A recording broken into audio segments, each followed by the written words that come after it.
नमस्कार। आज हम विश्व के भूगोल का दूसरा चैप्टर पढ़ेंगे जिसका नाम है सौरमंडल सौर परिवार। चलो पढ़ते हैं। देखो, यदि हम सौरमंडल को देखते हैं तो सौरमंडल ये है। इससे संबंधित कुछ सिद्धांत है जो बहुत ज़्यादा महत्वपूर्ण है, वनडे एग्जाम में आता है। और सबसे पहले जो सिद्धांत है उसका नाम है टोलमी सिद्धांत। टोलमी सिद्धांत क्या कहता है और कब आया? ये टोलमी सिद्धांत आया 140 ईस्वी में। टोलमी सिद्धांत 140 ईस्वी में आया। इसने बताया कि जो सूर्य है, सूर्य पृथ्वी के चारों ओर घूम रहा है, ना कि पृथ्वी चारों ओर घूम रही है सूर्य के। इसने उल्टा बताया है कि जो सूर्य है, जैसे पृथ्वी है और पृथ्वी के चारों ओर घूमता है सूर्य। सूर्य क्या करता है? पृथ्वी के चारों ओर घूमता है। और लगता भी ऐसा है, यदि हम एक बार में देखेंगे पृथ्वी से सूर्य को, तो सूर्य चलता हुआ दिखाई देता है, पृथ्वी चलती हुई नहीं दिखाई देती। तो टोलमी ने शुरू में यही कहा कि 140 ईस्वी में कि पृथ्वी के चारों ओर सूर्य घूमता है, इसलिए इस सिद्धांत को जियोसेंट्रिक कहा गया। देखो, सेंटर में क्या है? पृथ्वी है और पृथ्वी को इंग्लिश में कहते हैं जियो, तो जियोसेंट्रिक कहा गया इस सिद्धांत को। इस सिद्धांत को जियोसेंट्रिक कहा गया। इसके 1400 साल के बाद एक वैज्ञानिक और आए, कोपरनिकस ने इस सिद्धांत को एकदम बदल दिया। उसने कहा नहीं, पृथ्वी के चारों ओर सूर्य नहीं घूम रहा है, सूर्य के चारों ओर पृथ्वी घूमती है। और ये कब आया सिद्धांत? ये आया 1540 ईस्वी में। 1540 ईस्वी में आया और इसने ये कहा है कि नहीं, पृथ्वी के चारों ओर सूर्य नहीं घूम रहा है, सूर्य बीच में है, मध्य में है और सूर्य के चारों ओर घूमती है पृथ्वी। सूर्य के चारों ओर घूमती है पृथ्वी। इसलिए इस सिद्धांत को जो कहा गया है, इस सिद्धांत को कहा गया है हेलियोसेंट्रिक। हेलियोसेंट्रिक के नाम से बताया गया है इस सिद्धांत को। तो ये सिद्धांत है हेलियोसेंट्रिक सिद्धांत। तो ये दो सिद्धांत हैं। नेक्स्ट जो सिद्धांत आता है वो है केपलर का सिद्धांत। केपलर ने क्या कहा है? केपलर ने कहा है 1600 ईस्वी में इसने अपना सिद्धांत दिया है। केपलर ने 1600 ईस्वी में केपलर का सिद्धांत आया और केपलर ने ही बताया है केपलर का सिद्धांत। केपलर ने ही बताया है कि जो सूर्य के चारों ओर पृथ्वी घूमती है, सूर्य के चारों ओर पृथ्वी घूमती है, वो गोलाकार रूप में नहीं घूमती, वो दीर्घवृत्ताकार रूप में घूमती है। उसका जो पथ है, घूमने का, चक्कर लगाने का जो पथ है, वो कौन सा है? दीर्घवृत्ताकार। तो यहाँ से भी प्रश्न आ जाता है कि कौन से वैज्ञानिक ने बताया कि सूर्य के चारों ओर पृथ्वी किस पथ पर घूमती है? तो केपलर ने बताया। और कौन सा पथ है? दीर्घवृत्ताकार पथ। अब हमने कुछ सिद्धांत देख लिए हैं। अब हम सौरमंडल को देखते हैं, है क्या सौरमंडल, इसकी विशेषताएं देखते हैं और फिर उसके बाद हम एक एक करके सभी ग्रहों के बारे में पढ़ेंगे। देखो, यदि बात करते हैं सौर, सौर एक शब्द है जो सूर्य से बना है। सौर एक शब्द है जो सूर्य से बना है। सूर्य का मतलब सौर, ठीक है। सौर, सूर्य, सूर्य का परिवार क्या कहलाएगा? सौर मंडल। जो सूर्य है उसका ये परिवार है, इस पूरे को कहते हैं सौर मंडल, सोलर सिस्टम। इस परिवार का पिता कौन है? सूर्य। इस परिवार का पिता है सूर्य। यदि हम देखते हैं कि कैसे है, देखो, यदि मैं आपको बना के बताऊं तो ये सूर्य है हमारा, ठीक है। सूर्य के चारों ओर दीर्घवृत्ताकार कक्षा में घूमते हैं सभी ग्रह, ऐसे ऐसे घूमते हैं।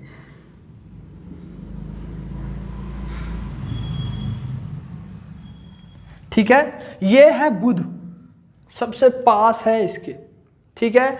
उसके बाद है शुक्र, उसके बाद है पृथ्वी, पृथ्वी के बाद है मंगल, ठीक है, और ऐसे ही घूमते हैं।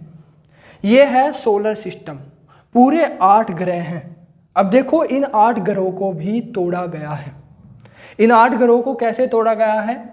इन 8 ग्रहों के मध्य, बिल्कुल मध्य में एक पेटी है जिसको कहा जाता है क्षुद्र ग्रह पेटी, जो बिल्कुल यहाँ है। देखो ये रही, यहाँ ऐसे है, इसे कहा जाता है क्षुद्र ग्रह पेटी। ठीक है, क्षुद्र ग्रह पेटी होती क्या है? देखो क्षुद्र ग्रह पेटी में खगोलीय पिंड जो कुछ तो इधर से टूटकर गए हुए हैं और कुछ इधर से, कुछ यहाँ से है, कुछ यहाँ से अवसाद है, उसे कहते हैं क्षुद्र ग्रह, छोटे छोटे खगोलीय पिंड। और उसकी एक पूरी पेटी बनी हुई है, पूरी एक लाइन है जो सोलर सिस्टम में तैर रही है, चक्कर लगा रही है। अब देखो इसके अंदर की ओर 4 ग्रह हैं और इसके बाहर की ओर भी 4 ग्रह हैं। इन ग्रहों को इसी के आधार पर 2 भागों में बांट दिया गया। इससे इधर जो है वो आंतरिक ग्रह कहलाए। ये देखो ये कौन से ग्रह कहलाएंगे? आंतरिक ग्रह। और जो इससे बाहर है ये है इधर, यदि मैं देखूं ये है तो उसे कहेंगे बाह्य ग्रह। इन्हें बाह्य ग्रह कहा गया। इनका कुछ रूप भी है जिस रूप के आधार पर इन्हें बांटा गया है। देखो यदि देखेंगे तो ये जो 4 ग्रह हैं क्षुद्र ग्रह पेटी से इस तरफ जो ग्रह हैं वे ठोस हैं, ये ठोसीय ग्रह हैं। और ये है गैसीय ग्रह, ये गैसीय ग्रह है। अब देखते हैं यदि ये कहे कि ठोस ग्रह हैं और ये गैस ग्रह हैं तो क्यों? देखो कहा जाता है जब सौर मंडल का निर्माण हुआ, इन ग्रहों का निर्माण हुआ तो कैसे हुआ? शुरू में सूर्य था, सूर्य का आधा हिस्सा टूटकर ठंडा होने लगा। सूर्य का आधा हिस्सा टूटा, ठंडा होकर विभिन्न भागों में ठंडा होकर बंटने लगा। अब वो बंटने लगा, जो सूर्य के पास के जो अंश थे सूर्य के, वे जल्दी ठंडे हुए, ठोस बने। जल्दी ठंडे नहीं हुए, ठोस बने। और ठोस बनते बनते उन ग्रहों की जो मिट्टी थी, जो उन ग्रहों की प्रकृति थी, वो ठोसीय रूप में हो गई। तो ये जो 4 ग्रह हैं वो ठोस है। हाँ, जो इससे दूर है सूर्य से, जो 4 ग्रह हैं, ये दूर होने के कारण अभी भी गैसीय अवस्था में ही है। इसलिए ये जो चारों हैं वे गैसीय ग्रह हैं। पूछ सकता है वो क्वेश्चन बिल्कुल कि कौन इनमें से कौन सा ठोस ग्रह है, इनमें से कौन सा गैसीय ग्रह है, तो वो इनमें से पूछ सकता है। ठीक है, तो नेक्स्ट विशेषता पढ़ते हैं। यदि दूसरी विशेषताएं पढ़ें, दूसरी विशेषताएं हैं परिक्रमण काल। देखो 2 चीजें पढ़नी है हमें, एक तो पढ़ना है परिक्रमण काल और एक पढ़ना है परिभ्रमण काल। परिभ्रमण काल और एक पढ़ना है द्रव्यमान। अब देखो यदि मैं आपसे पूछूं कि कौन सा ग्रह सबसे पहले चक्कर लगाएगा सूर्य के, देखो परिक्रमण काल कहते किसे हैं सबसे पहले तो वो देखेंगे। परिक्रमण काल कहते हैं सूर्य के चारों ओर जो चक्कर लगाते हैं। देखो ये सूर्य के चारों ओर जो चक्कर लगा रहे हैं, ये सूर्य है, सूर्य के चारों ओर चक्कर जो ग्रह लगा रहे हैं उन्हें कहते हैं परिक्रमण काल। और यदि देखें परिभ्रमण काल कहते हैं जो अपना खुद का चक्कर लगाते हैं, जो खुद चक्कर लगाते हैं। जैसे यदि मैं आपसे समझाऊं, देखो ये जो हमारा पेन है, ये और ये 2 पेन है हमारे पास। अब देखो यदि मैं इसके चारों ओर चक्कर लगाऊं ऐसे, ये तो है परिक्रमण काल। और यदि इसको ऐसे घुमाऊं, अपने ही अक्ष पर घुमाऊं, ये क्या है? परिभ्रमण काल। द्रव्यमान भार होता ही है, हमें पता है। अब यदि यहां से क्वेश्चन आ जाता है कि परिक्रमण काल के आधार पर इन सभी ग्रहों को एक क्रम में लगाइए, तो सबसे पहले परिक्रमण काल सबसे कम किसका होगा? अब आप देख सकते हो, यदि मैं कहूँगा आपको कि ये जो सूर्य है, सूर्य के जो पास में है वो जल्दी परिक्रमा कर लेगा इसकी, और जो सबसे दूर है वो सबसे लास्ट में परिक्रमा करेगा या नहीं? बिल्कुल करेगा। तो ऐसे ही यदि मैं यहाँ से बढ़ते हुए क्रम में जाऊँगा तो बढ़ता हुआ ही क्रम आएगा परिक्रमण काल का। जैसे बुध है, बुध सबसे ज़्यादा पहले परिक्रमा कर लेगा सूर्य की 88 दिन। बुध की जो परिक्रमा है वो कितनी है? 88 दिन। आ भी जाता है क्वेश्चन, 88 दिन है, ठीक है। उसके बाद यदि बात करें इससे ज़्यादा कौन सा है, वो शुक्र है। फिर उसके बाद है पृथ्वी, उसके बाद है मंगल, मंगल के बाद है बृहस्पति, बृहस्पति के बाद है शनि, शनि के बाद अरुण, अरुण के बाद वरुण, वरुण सबसे लास्ट में बहुत ज़्यादा वर्षों में एक चक्कर लगाएगा सूर्य के। अब आता है परिभ्रमण काल। देखो परिक्रमण काल के आधार पे हमने देख लिया आरोही क्रम, बुध शुक्र पृथ्वी मंगल बृहस्पति शनि अरुण वरुण, ये देख लिया। परिभ्रमण काल के आधार पर देखेंगे तो सबसे जल्दी चक्कर जो लगाएगा, देखो यदि मैं बात करूंगा कि जैसे कोई पृथ्वी है, पृथ्वी को ही ले लो, पृथ्वी यदि अपने अक्ष पर घूर्णन करती है, ये है घूर्णन करना परिभ्रमण काल, ठीक है। यदि ये ठोस होगी तब तेजी से घूमेगी, या यदि ये गैस होगी तब तेजी से घूमेगी। तो गैस सबसे तेज घूमती है, तो कह सकते हैं सबसे ज़्यादा जो परिभ्रमण काल है वो किसका होगा? सबसे तेज बृहस्पति का होगा। सबसे पहले है बृहस्पति, बृहस्पति के बाद किसका है? बृहस्पति के बाद है शनि, शनि के बाद अरुण, अरुण के बाद वरुण। अब देखो ये तो एकदम स्पीड से हम बता सकते हैं बृहस्पति शनि अरुण वरुण। अब बचे ये चार, चार में से इनमें से सबसे पहले कौन घूमता है, ये आता है क्वेश्चन। तो उसके बाद है पृथ्वी, पृथ्वी। अब देखो पृथ्वी के बाद किसका नंबर आया? पृथ्वी के बाद नंबर आया मंगल, मंगल के बाद बुध, और बुध के बाद है शुक्र का नंबर। शुक्र सबसे लास्ट में है, शुक्र, शुक्र का नंबर, शुक्र सबसे लास्ट में है। अब देखते हैं द्रव्यमान के आधार पर, यदि देखेंगे सबसे ज़्यादा द्रव्यमान किसका है, फिर कम उसका, उससे कम उसका, उससे कम उसका। सबसे ज़्यादा द्रव्यमान है बृहस्पति का। बृहस्पति के बाद शनि आया, शनि के बाद वरुण आया, वरुण के बाद अरुण आएगा, बृहस्पति आएगा, बृहस्पति के बाद किसका है? शनि है, शनि के बाद वरुण है, ध्यान रखना वरुण पहले है, फिर है अरुण, वरुण अरुण, फिर है पृथ्वी, उसके बाद शुक्र, शुक्र के बाद मंगल, और मंगल के बाद सबसे छोटा जो ग्रह है वो कौन सा है? बुध है। तो यहाँ से क्वेश्चन भी पूछ लेता है कि सबसे बड़ा ग्रह कौन सा है? सबसे बड़ा ग्रह हमारे पास बृहस्पति है। और सबसे छोटा ग्रह कौन सा है? बुध है। पृथ्वी कौन से नंबर का ग्रह है?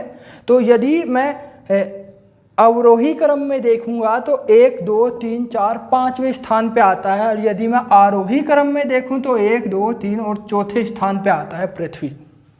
तो ये कुछ क्वेश्चन है। नेक्स्ट पढ़ते हैं, नेक्स्ट विशेषताएं देखते हैं।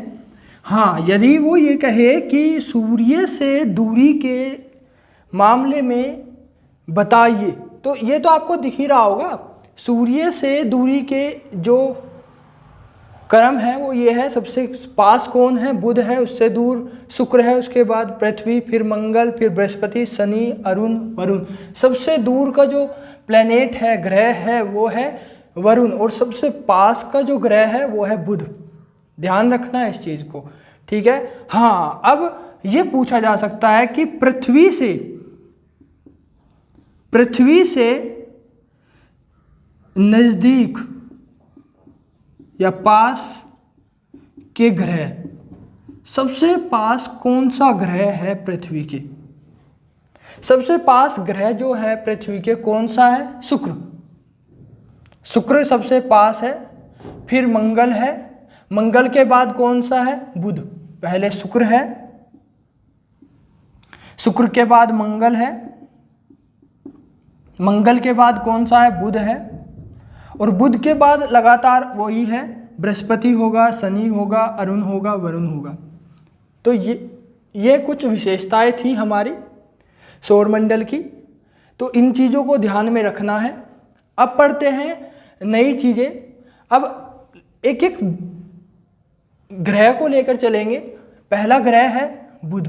बुध को लेकर चलेंगे, बुध की विशेषताएं देखेंगे। चलो चलते हैं, बुध ग्रह को पढ़ेंगे। देखो, बुध ग्रह की जो विशेषताएं हैं, सबसे पहली विशेषता तो यही है कि बुध ग्रह सबसे नज़दीक है। पहली विशेषता जो है वो है नज़दीक है, किसके? सूर्य के नज़दीक है, सूर्य के सबसे पास करीब है। दूसरी विशेषता है कि सबसे छोटा ग्रह है, सबसे छोटा ग्रह है बुध।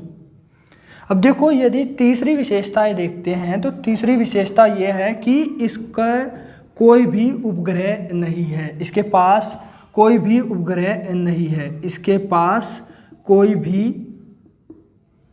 उपग्रह नहीं है। अब देखो, उपग्रह नहीं है इसके पास, इसके साथ साथ इसमें CO2 नहीं पाई जाती। CO2 का मतलब है वायुमंडल नहीं पाया जाता।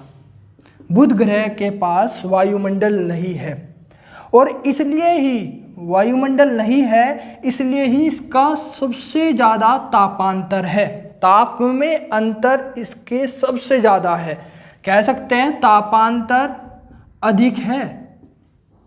अब देखो, इस चीज़ को समझना है कि वायुमंडल नहीं है, तापांतर क्या होता है और क्यों है सबसे ज़्यादा। अब मानते हैं कि ये सूर्य है, और सूर्य के जिस तरफ बुध है, मान लिया ये सूर्य है, सूर्य की रोशनी, प्रकाश बुध पर पड़ रहा है। एक साथ तो पड़ नहीं सकता पूरा, कुछ हिस्से पर पड़ेगा और कुछ हिस्से पर रात होगी।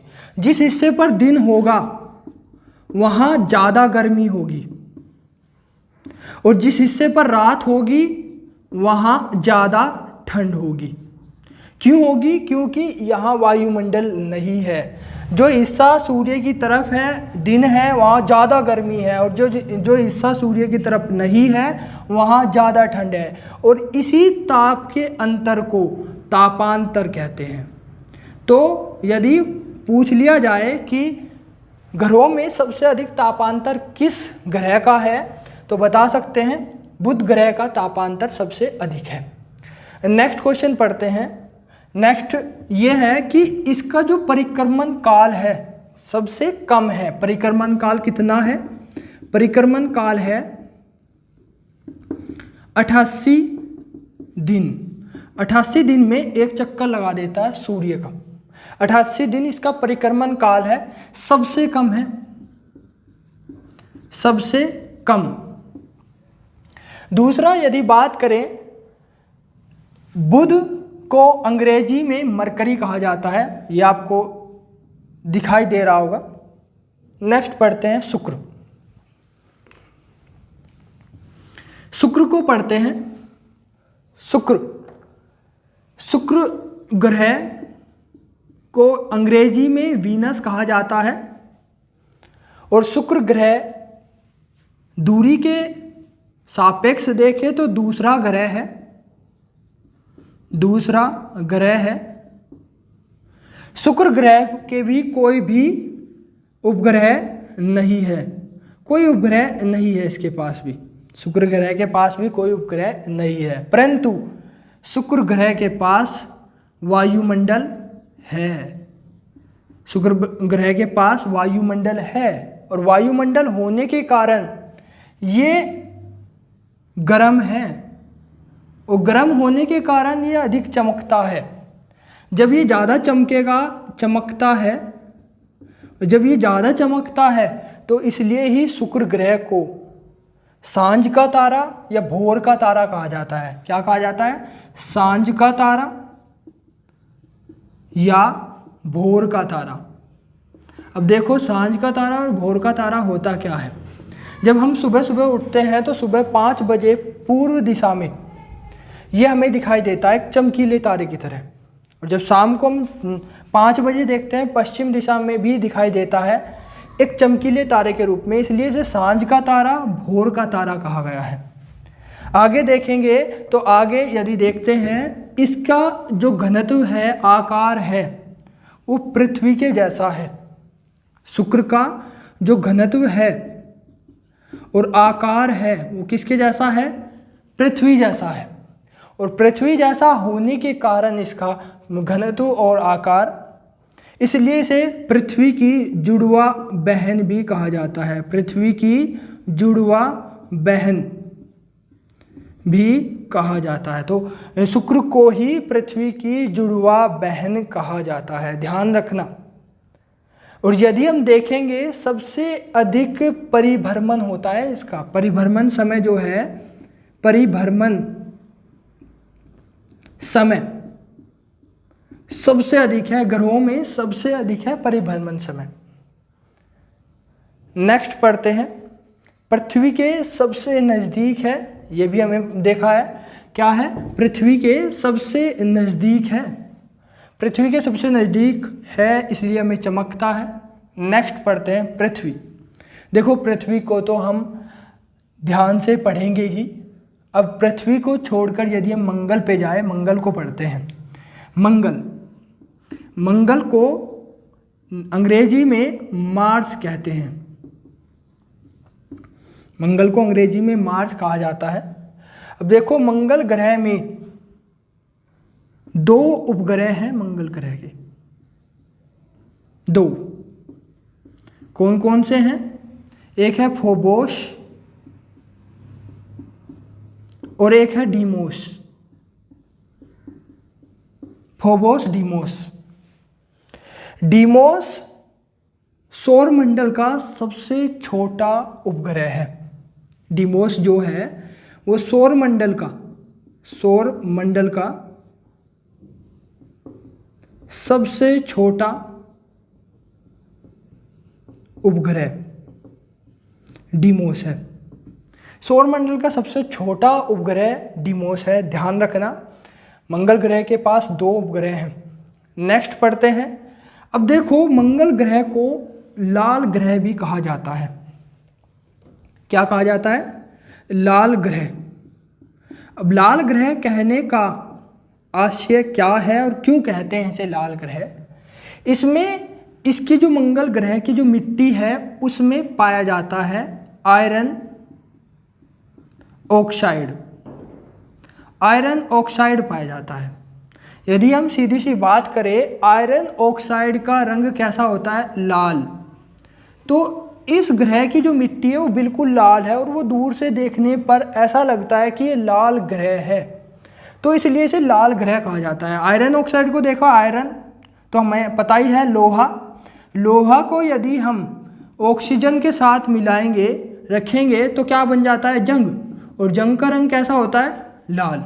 तो इसलिए मंगल का रंग जो है, मंगल हमारे पास ग्रह है, उसका रंग क्या है? लाल है। नेक्स्ट पढ़ते हैं। अब देखो, पूछा जाता है क्या इसमें जीवन की संभावना है? हाँ, इसमें जीवन की संभावना है। कहा जाता है यहाँ जीवन के अवशेष तो मिले नहीं, परंतु जल के अवशेष जरूर मिले हैं। यहाँ जल मिला है, थोड़े से अवशेष मिले हैं। और यदि हम देखें, ये कुछ पृथ्वी जैसा भी है। ये 25 डिग्री झुका हुआ है, 25 डिग्री झुका हुआ है। पृथ्वी 23.5 डिग्री झुकी हुई है, ये 25 डिग्री झुका हुआ है अपने अक्ष पर। हाँ, इसमें कुछ हमने देखा है कि कुछ खोज हुई है, जैसे इसमें पर्वत की खोज हुई है, निक्स ओलंपिया उसका नाम रखा गया है। क्या रखा गया है? निक्स ओलंपिया। पूछा जाता है निक्स ओलंपिया क्या है, तो आप बता सकते हो निक्स ओलंपिया है एक पर्वत जो मंगल ग्रह पर है। नेक्स्ट जो है वो है ओलंपस मेसी, ज्वालामुखी है, ज्वालामुखी है और उसका नाम क्या है? Olympus Messi. ओलंपस मेसी है जो वहाँ एक ज्वालामुखी है, बहुत बड़ी ज्वालामुखी है, उसका नाम रखा गया ओलंपस मेसी। हाँ, अभी हाल ही में मंगल ग्रह पर कुछ यान भेजे गए थे, उपग्रह भेजे गए थे इसमें शोध करने के लिए, और वे सफल भी हुए हैं। उसे हम कहीं और पढ़ेंगे। नेक्स्ट पढ़ते हैं। देखो नेक्स्ट जो पढ़ेंगे वो है सुदूर ग्रह पेटी। अब देखो सुदूर ग्रह पेटी ये है, पूछा जाता है कि सुदूर ग्रह पेटी क्या है। पहला क्वेश्चन तो यही है कि सुदूर ग्रह पेटी क्या है। जो सुदूर ग्रह पेटी है हमारे पास, ये क्या है? अब देखो सुदूर ग्रह, एस्ट्रॉयड बेल्ट जिसे कह सकते हैं, सुदूर ग्रह पेटी, ये जब ये ग्रह बन रहे थे सारे के सारे, जब ग्रह बन रहे थे, कुछ ग्रह तो ऐसे थे जो एकदम ठंडे होकर गोलाकार बन गए थे, उनका आधा हिस्सा टूटकर इधर बिखर गया और इनका भी आधा हिस्सा टूटकर इधर बिखर गया। तो कह सकते हैं सुदूर ग्रह ऐसे खगोलीय पिंड, ये खगोलीय पिंड है, खगोलीय पिंड, जो कुछ तो ठोस है, कुछ है ठोस और कुछ क्या है? गैस। कुछ ठोस रूप में है, कुछ गैस रूप में है, इन्हें कहते हैं सुदूर ग्रह पेटी। नेक्स्ट पढ़ते हैं बृहस्पति। देखो बृहस्पति को अंग्रेजी में जुपिटर कहते हैं, हमें पता है। देखो अंग्रेजी में क्या कहते हैं? जुपिटर, बृहस्पति को। और यहां से यदि हम देखेंगे, जुपिटर पूरे सौरमंडल का सबसे बड़ा ग्रह है, सबसे बड़ा ग्रह। तो पहला क्वेश्चन तो यहीं से बनता है कि सबसे बड़ा ग्रह कौन सा है? तो सबसे बड़ा ग्रह है जुपिटर, मतलब बृहस्पति। हाँ, ये हो सकता है। और दूसरा गैसीय ग्रह है, आपको पता ही है, ये गैस सबसे बड़ा ग्रह है बृहस्पति। नेक्स्ट पढ़ते हैं। अब देखो ये ठंडा ग्रह था, परंतु अब ठंडा नहीं है। पहले वो ठंडा ग्रह था, अब नहीं है ये ठंडा, क्योंकि माना जाता है कि इस पर भी हाइड्रोजन मिली है, हाइड्रोजन के अवशेष मिले हैं। और देखना, जहाँ भी हाइड्रोजन मिलेगी वहाँ क्या होगा? वहाँ हीलियम का निर्माण होगा, और हीलियम का निर्माण होगा तो ऊर्जा आएगी, और ऊर्जा आएगी तो वो गर्म होता जाएगा। क्या होता जाएगा? गर्म होता जाएगा। तो जब वो गर्म होगा तो वो चमकेगा।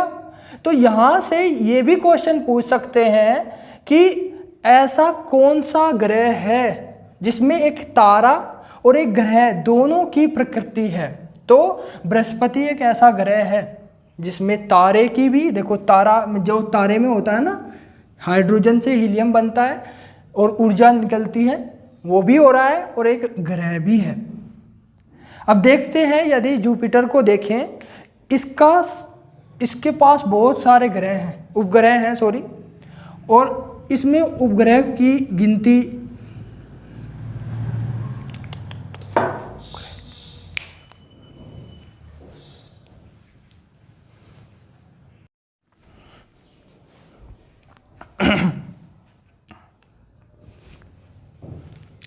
इसके पास उपग्रह की संख्या जो है, उपग्रह की संख्या 69 है, 69 है, और ये सबसे ज़्यादा है।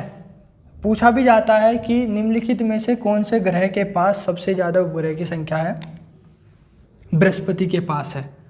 हाँ, इसमें से सबसे बड़ा जो उपग्रह है, सबसे बड़ा उपग्रह का नाम क्या है? अब देखो इसमें सबसे बड़ा उपग्रह है जिसका नाम है गैनीमीडो।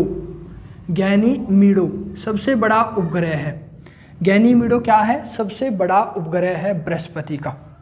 नेक्स्ट पढ़ते हैं। नेक्स्ट है शनि, जिसे सैटर्न कहा गया। अब शनि को पढ़ते हैं। देखो शनि शनि, सैटर्न। अब यदि हम शनि को पढ़ेंगे तो शनि एकमात्र ऐसा ग्रह है जो अंतिम ग्रह है, यहाँ जाकर अंतिम ग्रह है जो हम नंगी आंखों से देख सकते हैं। इसका मतलब क्या है कि यदि हम मान लिया पृथ्वी में हैं, पृथ्वी में रहते हैं, पृथ्वी में रहते हुए यदि हम पृथ्वी से थोड़ा सा ऊपर उठे, आसमान में जाए, आकाश में जाए, तो वहाँ से हमें ये शुक्र भी दिखेगा, बुध भी दिखेगा, मंगल भी दिखेगा, बृहस्पति भी दिखेगा, और शनि आखिरी ग्रह होगा जो हमें ऐसे ही आंखों से दिख जाएगा खुद। और यदि हमें अरुण और वरुण को देखना होगा तो हमें किसी यंत्र का प्रयोग करना पड़ेगा। तो शनि अंतिम ग्रह है जो आंखों से दिखाई देता है, अंतिम ग्रह। देखो शनि के पास भी उपग्रहों की संख्या है, और इसमें कितने उपग्रह हैं पूछा जाता है। शनि के पास जो उपग्रह हैं वो कितने हैं? 62 उपग्रह हैं। और 62 उपग्रहों में 2 उपग्रह सबसे ज़्यादा इम्पोर्टेंट है। एक तो इसका सबसे बड़ा उपग्रह, सबसे बड़ा उपग्रह कौन सा है? वो है टाइटन, TITAN, टाइटन। और दूसरा एक उपग्रह और है जिसका नाम है फोबे। क्या नाम है? फोबे। फोबे भी एक उपग्रह है। ये क्यों इंपॉर्टेंट है, इसे मैं क्यों पढ़ा रहा हूँ? ये तो चलो सबसे बड़ा है, टाइटन इसलिए है। फोबे क्यों इंपॉर्टेंट है? फोबे इसलिए इंपॉर्टेंट है कि जितने भी ग्रह हैं या उपग्रह हैं, उन सब की जो परिक्रमण करने की दिशा है वो है पश्चिम से पूर्व की ओर। पश्चिम से पूर्व की ओर मतलब एंटी क्लॉकवाइज घूमते हैं। परंतु फोबे जो है वो कैसे घूमता है? ये घूमता है पूर्व से पश्चिम की ओर। इसका जो परिक्रमण काल है, परिक्रमण दिशा है, वो पूर्व से पश्चिम की ओर, ये उल्टा घूमता है। कहने का आशय यह है कि जैसे पृथ्वी है, सूर्य है, सूर्य के चारों ओर जो घूम रहे हैं ना ये ग्रह, ये कैसे घूम रहे हैं? ये ऐसे घूम रहे हैं, ऐसे एंटी क्लॉकवाइज, ठीक है। और यदि बात करें ये जो ग्रह है ये कैसे घूमेगा? ये ऐसे घूमेगा, ये उल्टा घूमेगा। तो इसलिए थोड़ा सा उपग्रह जो है ये थोड़ा सा इम्पोर्टेंट हो गया। हाँ, शनि में और भी चीज़ें इम्पोर्टेंट है, देखते हैं। देखो शनि में एक वलय पाया जाता है। वलय क्या होता है? शनि जैसे मान लिया ये शनि है, शनि ग्रह है, शनि ग्रह के चारों ओर धूल के कणों की एक पट्टी बनी रहती है, ऐसे यदि दिखाई देता है ऐसे बनी होती है। हाँ, इन वलयों की संख्या कितनी है? इन वलयों की संख्या है 7। ये वलय है, इन वलयों की संख्या है 7।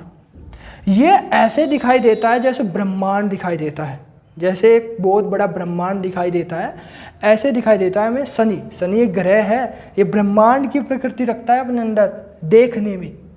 7 है इसमें ये वलयों की संख्या। इनके चारों तरफ धूल के कणों से बन गई है, ये धूल के कण जो है उनसे बन गई है एक पट्टी चारों तरफ। ये 7 पट्टी हैं और यहीं से इम्पोर्टेंट है। नेक्स्ट पढ़ते हैं अरुण, मतलब यूरेनस। अब देखो अरुण यूरेनस की खोज तो किसी ने की होगी, क्योंकि ये नंगी आंखों से तो नहीं दिखाई देता, ये तो दिखाई देते हैं, चलो ये तो दिख भी गए होंगे, परंतु इन्हें खोजने के लिए अब देखो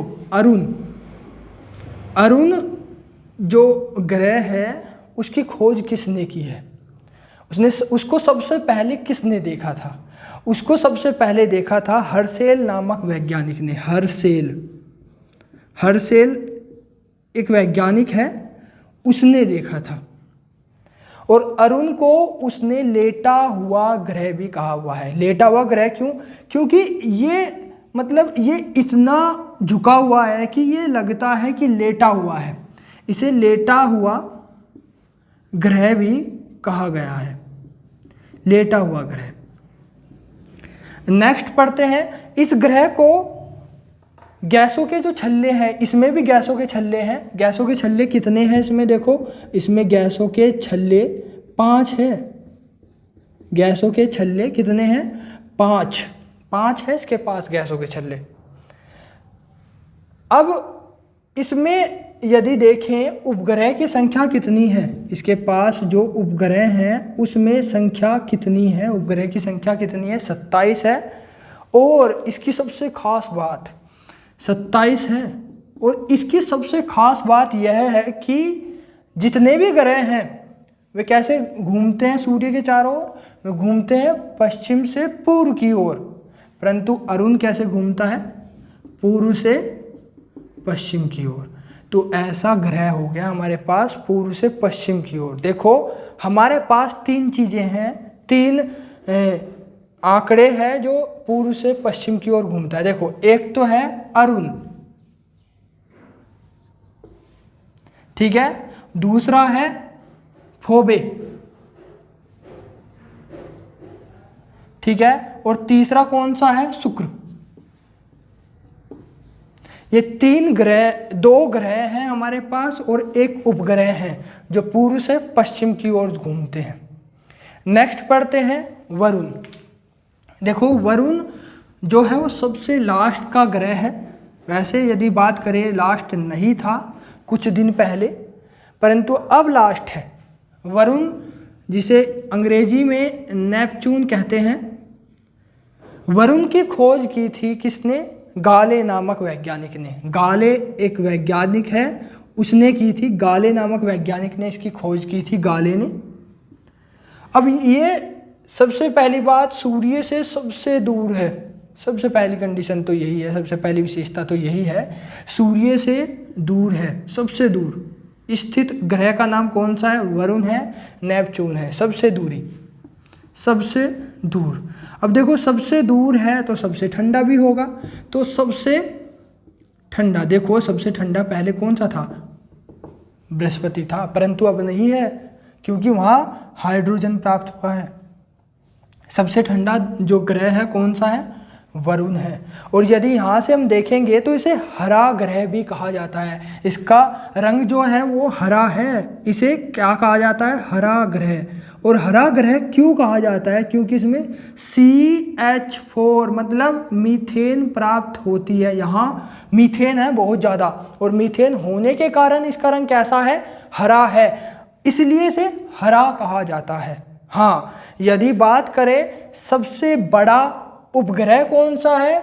वरुण का सबसे बड़ा उपग्रह है ट्राइटन, TRITAN, ट्राइटन है, सबसे बड़ा उपग्रह है इसका, ठीक है। देखो एक ग्रह और भी था, 2006 से पहले हमारे सोलर सिस्टम में 9 ग्रह थे, परंतु 2006 के बाद क्या हुआ? एक ग्रह को हटा दिया गया। उस ग्रह का नाम क्या है? उस ग्रह का नाम है यम, प्लूटो, कुबेर। अब देखो ये क्यों हटाया, इसका कारण देखना है आपको। हुआ क्या था कि 2006 में एक समिट हुई थी, एक बहुत बड़ी समिट हुई थी, उसमें बहुत सारे वैज्ञानिक आए थे, उन्होंने अपना तर्क दिया। और तर्क में क्या कहा? उन्होंने कहा कि 2006 में ग्रह की परिभाषा बनाई, और उस ग्रह की परिभाषा में जो जो उस परिभाषा में फिट बैठेंगे वो ग्रह कहलाएंगे, सीधी सी बात। और ये कहाँ हुई थी? ये हुई थी चेक गणराज्य में। चेक गणराज्य एक देश है, उसमें प्राग में हुई थी।